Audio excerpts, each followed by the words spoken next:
इस खबर के प्रायोजक है परिवर्तन कंसल्टेंसी सर्विसेज। क्या आपका बच्चा भी है पढ़ाई में कमजोर? आपके बच्चे को दीजिए मिड ब्रेन एक्टिवेशन कोर्स का तोहफा। बनाए अपने बच्चे को जीनियस।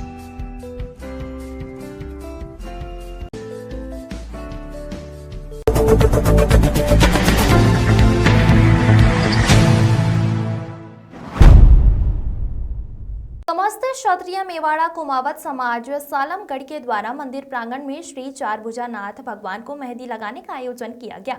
कल मंडप का आयोजन किया जाएगा और बिंदोली निकाली जाएगी। हम आपको बता दें कि यहाँ मंदिर में भक्तों का हमेशा तांता लगा रहता है। यहाँ सभी कार्यक्रम बड़े हर्षोल्लास के साथ मनाया जा रहा है।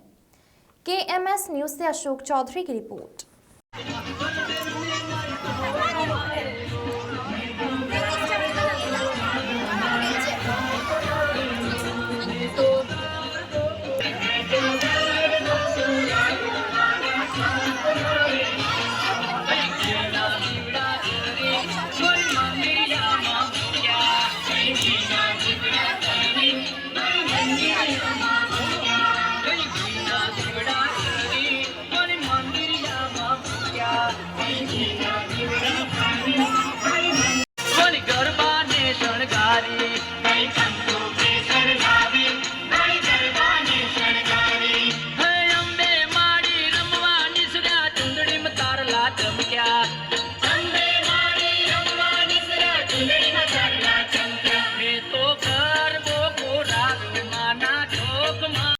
फोटो पब्लिक है।